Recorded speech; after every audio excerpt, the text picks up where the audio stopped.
ನಮಸ್ಕಾರ. ಪ್ರಜಾಧ್ವನಿ ಟಿವಿಯ ವೀಕ್ಷಕರಿಗೆ ಸ್ವಾಗತ. ನಾವು ಹೋದ ಸಂಚಿಕೆಯಲ್ಲಿ ಕೆಲವೊಂದು ತಪ್ಪು ಪದಗಳನ್ನು ಏನು ಪ್ರತಿಪಾದನೆ ಮಾಡಿದ್ದಾರೆ ಅದ್ರ ಬಗ್ಗೆ ನೋಡಿದ್ವಿ. ಇವತ್ತಿನ ಸಂಚಿಕೆಯಲ್ಲಿ ವೇದಿಕ್ ಗ್ರಂಥಗಳು, ಉಪನಿಷತ್ತು ಮತ್ತು ವೇದಾಂತ ಇದರಲ್ಲಿ ಏನು ವ್ಯತ್ಯಾಸ ಅಂತ ನೋಡೋಣ. ಯಾಕಂದರೆ ವೇದಿಕ್ ಟೆಕ್ಸ್ಟ್ಸ್ ಅಂದರೆ ವೇದಿಕ್ ಗ್ರಂಥಗಳು, ನಾನು ಹೋದ ಸಂಚಿಕೆಯಲ್ಲೇ ಹೇಳ್ದಂಗೆ ಯಾರು ಇದನ್ನು ಅಥಾರಿಟಿ, ಇದಕ್ಕೆ ಯಾರು ಅಂದರೆ ವೇದವ್ಯಾಸರು. ವೇದವ್ಯಾಸರು ವೇದಗಳನ್ನು ನಮಗೆ ಅರ್ಥನೇ ಮಾಡ್ಕೊಳ್ಳೋದಕ್ಕಾಗಲ್ಲ. ಅದು ಸಾಮಾನ್ಯ ಜನರಿಗೆ ಹೇಳಿದ ಜ್ಞಾನವೇ ಅಲ್ಲ. ಅದು ಅಂತಹ ಒಂದು ದೊಡ್ಡ ಸಾಗರವನ್ನು, ವೇದದ ಜ್ಞಾನವನ್ನು ಅವರು ಅದನ್ನು ಆರ್ಗನೈಸ್ ಮಾಡಿ ಒಂದು ಇದರಲ್ಲಿ ಕಂಪೈಲ್ ಮಾಡಿದ್ದಾರೆ. ಅಂದರೆ ಒಂದು ರೀತಿಯಲ್ಲಿ ಅದನ್ನು ಪ್ರೆಸೆಂಟ್ ಮಾಡಿದ್ದಾರೆ. 3 ವೇದಗಳು, ಆಮೇಲೆ 18 ಪುರಾಣಗಳು, ಮಹಾಭಾರತ, ಇದೆಲ್ಲ ನಮಗೆ ಅವರು ಕಥೆಯ ರೂಪದಲ್ಲಿ ಮಹಾಭಾರತದಲ್ಲಿ, ಪುರಾಣಗಳಲ್ಲಿ ಆ ಥರ ಹೇಳಿದ್ದಾರೆ. ಸೊ ಅದಲ್ಲದೆ ಒಂದು ರೀತಿ, ಅವರ ಹೈಯೆಸ್ಟ್ ನಾಲೆಡ್ಜ್ ಲೆವೆಲ್ ಏನಿದೆ, ಋಷಿಯ ಮಟ್ಟದಲ್ಲಿ ಏನು ಜ್ಞಾನ ಇದೆ, ಅದರಂತೆ ಅವರು ಅದನ್ನು ಮಾಡಿದ್ದಾರೆ. ಇದು ಈ ವೇದಿಕ್ ಗ್ರಂಥಗಳನ್ನು ಬೇರೆ ಬೇರೆ ಸಮಯದಲ್ಲಿ ಬೇರೆ ಬೇರೆ ಜನರು ಅದನ್ನು ಅವರ ಲೆವೆಲ್ಗೆ ಹೇಗೆ ಅರ್ಥ ಆಗಿದೆಯೋ ಅದನ್ನು ಇಂಟರ್ಪ್ರಿಟೇಷನ್ ಮಾಡಿದ್ದಾರೆ. ಅದಕ್ಕೆ ಒಂದು ಅರ್ಥ ವಿವರಣೆ, ಆಮೇಲೆ ಕಾಮೆಂಟ್ರಿ ಅಂತ ಏನು ಹೇಳ್ತೀವಿ, ಟಿಪ್ಪಣಿ, ಸೊ ಅದನ್ನು ಮಾಡಿದ್ದಾರೆ. ಅದು ಏನಿದೆ ಅದನ್ನು ಉಪನಿಷತ್ ಅಂತ ಕರೀತಾರೆ. ಹಾಗಾಗಿ ಉಪನಿಷತ್ತು ವೇದವ್ಯಾಸರು ಬರೆದದ್ದಲ್ಲ. ಉಪನಿಷತ್ತು ವೇದಿಕ್ ಗ್ರಂಥಗಳಲ್ಲ. ಮುಂದೆ ಜನರು ಯಾರ್ಯಾರು ಬಂದರು ಅವರೆಲ್ಲ ಅವರ ಗ್ರಹಿಕೆಗೆ ತಕ್ಕಂತೆ ಅವರು ಅದನ್ನು ಇಂಟರ್ಪ್ರೆಟ್ ಮಾಡಿದ್ದಾರೆ. ಅದನ್ನು ಏನು ಹೇಳ್ತಾರೆ, ಅರ್ಥದ ವಿವರಣೆ ಕೊಡೋದು ಅಥವಾ ಟಿಪ್ಪಣಿ ಕೊಡೋದು ಏನು ಮಾಡ್ತಾರೆ, ಕಾಮೆಂಟ್ರೀಸ್ ಬರೀತಾರೆ, ಅದನ್ನು ಮಾಡಿದ್ದಾರೆ. ಈಗಿನ ಕಾಲದಲ್ಲಿ ಹೇಗೆ ಕಾವ್ಯವನ್ನು ರಚನೆ ಮಾಡ್ತಾರೆ, ಆಮೇಲೆ ಎಷ್ಟೊಂದು ಜನ, ಸುಮಾರು ಜನ ಒರಿಜಿನಲ್ ವಾಲ್ಮೀಕಿ ರಾಮಾಯಣ ಮತ್ತು ವೇದವ್ಯಾಸ್ ಮಹಾಭಾರತವನ್ನು ಸುಮಾರು ಜನ ಅವರದ್ದೇ ಶೈಲಿಯಲ್ಲಿ ಬರೆದಿದ್ದಾರೆ. ಮಹಾಭಾರತ ಬರೆದಿದ್ದಾರೆ, ರಾಮಾಯಣ ಬರೆದಿದ್ದಾರೆ. ಆದರೆ ಅವರೆಲ್ಲರೂ ಋಷಿ ಲೆವೆಲಿಂದ ಬರೆದಿಲ್ಲ, ಅವರವರ ಲೆವೆಲಲ್ಲಿ ಬರೆದಿದ್ದಾರೆ ಕಲಿಯುಗದಲ್ಲೇನೆ.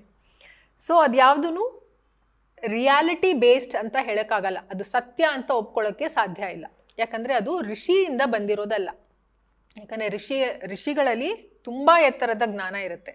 ಉದಾಹರಣೆಗೆ ನಿಮಗೆ ಒಂದು ಸ್ವಾರಸ್ಯಕರವಾದ ವಿಷಯ ಹೇಳ್ತೀನಿ, ಇದು ನೀವು ಎಲ್ಲೂ ಕೇಳಿರ್ಲಿಕ್ಕಿಲ್ಲ.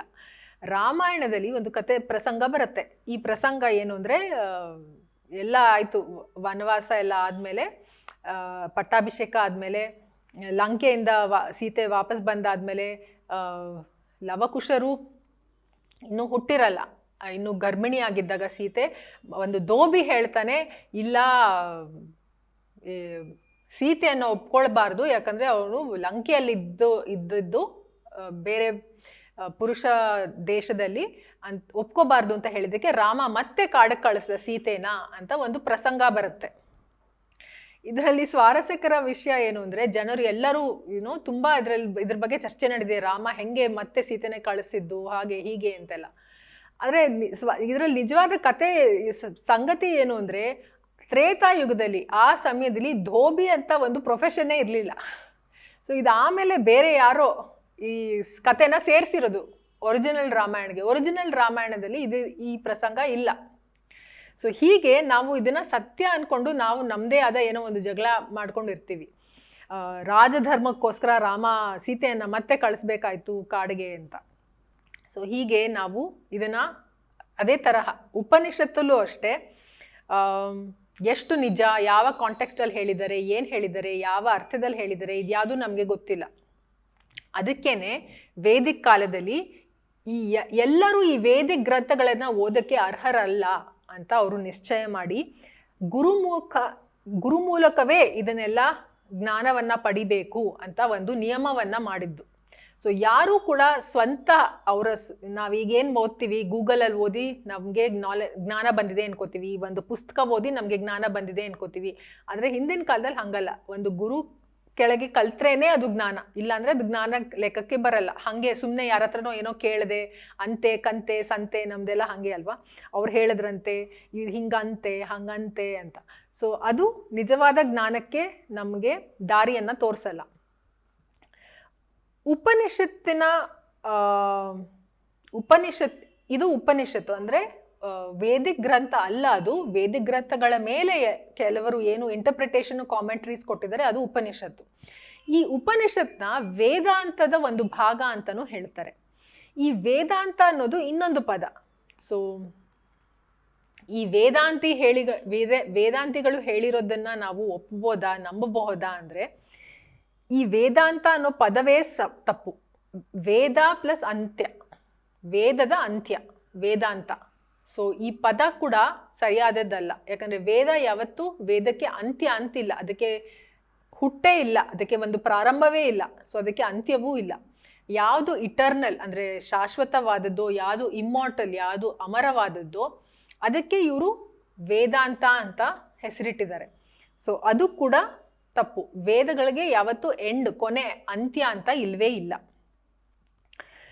ಸೊ ಆದರೆ ಈಗ ಸುಮಾರು ಕಡೆ ವೇದಾಂತ ಸೊಸೈಟಿಗಳಿದೆ, ಸುಮಾರು ಕಡೆ, ಇದು ಎಲ್ಲ ಕಡೆನೂ ಇದೆ ವೇದಾಂತ ಸೊಸೈಟಿಗಳು ಅಥವಾ ಇನ್ಸ್ಟಿಟ್ಯೂಷನ್ಸು. ಅಲ್ಲೂ ಕೂಡ ಅವರು ಏನು ಹೇಳ್ತಾರೆ, ವೇದಾಂತ ಅಥವಾ ಸಿದ್ಧಾಂತವನ್ನು ಹೇಳ್ತಾ ಇದ್ದಾರೆ, ಅವರು ಅದನ್ನು ಪಾಲನೆ ಮಾಡ್ತಾ ಇಲ್ಲ. ಅವರು ಸುಮ್ಮನೆ ಹೇಳ್ತಾ ಇದ್ದಾರೆ ಅಷ್ಟೇ. ದೊಡ್ಡ ದೊಡ್ಡ ಇಂಟೆಲೆಕ್ಚುಯಲ್ ಆಗಿ, ಬೌದ್ಧಿಕವಾಗಿ ಏನು ವಿಷಯಗಳಿದೆ ಅದನ್ನು ಹೇಳ್ತಾ ಇದ್ದಾರೆ ಥಿಯರಿ ರೂಪದಲ್ಲಿ. ಆದರೆ ಅದು ಪ್ರಾಕ್ಟಿಕಲ್ ಆಗಿ ನಮ್ಮ ಜೀವನದಲ್ಲಿ ಅಳವಡಿಸ್ಕೊಳ್ಳೋಕ್ಕೆ ಬರಲ್ಲ ಅಂಥದ್ದು. ಇದ್ಯಾವುದು ಕೂಡ ನಿಜವಾದ ಎವಲ್ಯೂಷನ್ ಕಡೆ ನಮ್ಮನ್ನು ಕರ್ಕೊಂಡು ಹೋಗ್ತಾ ಇಲ್ಲ. ಇದು ಕೂಡ ಒಂದು ಸ್ಕ್ಯಾಮೇನೆ ಕಲಿಯುಗದಲ್ಲಿ. ಅವ್ರು ಯಾಕಂದರೆ ಯಾರೇ ಏನೇ ಬೋಧನೆ ಮಾಡಿದ್ರು ಅವ್ರು ಅದನ್ನು ಫಸ್ಟ್ ಪಾಲನೆ ಮಾಡಿರಬೇಕು. ಹಂಗಿಲ್ಲ ಅಂದರೆ ಅದು ತಪ್ಪು ಅಂತಲೇ ಅರ್ಥ. ಸೊ ಯಾರು ಹೇಳ್ತಾರೆ ಲೈಕ್ ಜಗತ್ ಮಿಥ್ಯ ಆ ಥರದ್ದೆಲ್ಲ ಏನು ಹೇಳ್ತಾರೆ, ಅವರು ಊಟ ತಿಂಡಿ ನೀರು ಎಲ್ಲವನ್ನ ಬಿಟ್ಬಿಡ್ಬೇಕು. ಅವರು ಏನೂ ಊಟ ಮಾಡೋ ಹಾಗಿಲ್ಲ, ಏನೂ ಮಾಡೋ ಹಾಗಿಲ್ಲ, ಸುಮ್ಮನೆ ಒಂದು ಕಡೆ ಕುತ್ಕೊಂಡಿರ್ಬೇಕಷ್ಟೆ. ಸೊ ಅದು ಕೂಡ ಮಾಡೋಕ್ಕಾಗಲ್ಲ. ಆವಾಗ 3-4 ದಿನ ಮಾತ್ರ ಹೆಚ್ಚು ಅಂದರೆ ಬದುಕೋದು. ಸೊ ಆವಾಗ ಎಲ್ಲನೂ ಅಂತ್ಯ ಆಗೋಗುತ್ತೆ, ಅದು ಸರ್ವ ಅಂತ ಆಗೋಗುತ್ತೆ. ಸೊ ಅದಕ್ಕೆ ಜನರು ಈ ಥರ ಪದವನ್ನು ಉಪಯೋಗಿಸಿದಾಗ, ವೇದಾಂತ ಅಂತ ಉಪಯೋಗಿಸಿದಾಗ ಜನರು ಅನ್ಕೋತಾರೆ ಇದು ವೇದಿಕ್ ಜ್ಞಾನ ಅಂತ ಅನ್ಕೋತಾರೆ. ಆದರೆ ವೇದಾಂತ ವೇದಿಕ್ ಜ್ಞಾನ ಅಲ್ಲ, ನಿಜವಾದ ವೇದಿಕ್ ಜ್ಞಾನ ಅಲ್ಲ. ಹಾಗಾಗಿ ನಾವು ಇದರ ನಿಜವಾದ ಮೂಲ ಏನು ಅಂತ ತಿಳ್ಕೊಳ್ಳೋದು ತುಂಬ ಅಗತ್ಯ. ವೇದಿಕ್ ಗ್ರಂಥ ಅಂದರೆ ಯಾವುದು ವೇದವ್ಯಾಸ್ ರಚನೆ ಮಾಡಿದ್ರು ಅದು ಮಾತ್ರ ವೇದಿಕ್ ಗ್ರಂಥಗಳು. ಅದು ಕಲಿಯುಗದ ಮುಂಚೆ ಅವ್ರು ಏನು ರಚನೆ ಮಾಡಿದ್ದಾರೆ ದ್ವಾಪರ ಯುಗದಲ್ಲಿ ಅಷ್ಟನ್ನು ಮಾತ್ರ ನಾವು ಪರಿಗಣಿಸಬೇಕು. ಕಲಿಯುಗದಲ್ಲಿ ಬಂದ ಟೆಕ್ಸ್ಟ್ಸ್ ಎಲ್ಲ ಯಾವುದು ವೇದಿಕ್ ಗ್ರಂಥಗಳಲ್ಲ. ಅದೆಲ್ಲ ಬೇರೆ ಬೇರೆ ಜನರು ಅವರ ಪರ್ಸೆಪ್ಷನ್ ತಕ್ಕಂತೆ ಏನೇನು ಹೇಳಿದ್ದಾರೆ ಅದು ಬೇರೆ ಬೇರೆ ಗ್ರಂಥಗಳು ಅಂತ ಕರಿಬೋದು ಅಷ್ಟೆ. ಅದರಲ್ಲಿ ಉಪನಿಷತ್ತು ಒಂದು. ವೇದಾಂತ ಅನ್ನೋದು ಆ ಪದವೇ ಸರಿ ಇಲ್ಲ. ಸೊ ಅದರಲ್ಲಿ ಯಾವುದೇ ಥರದ ಸೆನ್ಸಿಬಿಲಿಟಿ ಇಲ್ಲ, ಪ್ರಾಕ್ಟಿಕ್ಯಾಲಿಟಿ ಇಲ್ಲ, ಏನೂ ಇಲ್ಲ. ಸೊ ಇದನ್ನು ಅರ್ಥ ಮಾಡ್ಕೊಳ್ಳೋದು ತುಂಬ ಮುಖ್ಯ ಅಂತ ಹೇಳ್ತಾ ಇವತ್ತಿನ ಸಂಚಿಕೆ ಮುಗಿಸ್ತಾ ಇದ್ದೀನಿ. ಮತ್ತೆ ಮುಂದಿನ ಸಂಚಿಕೆಯಲ್ಲಿ ಸಿಗೋಣ. ಧನ್ಯವಾದ.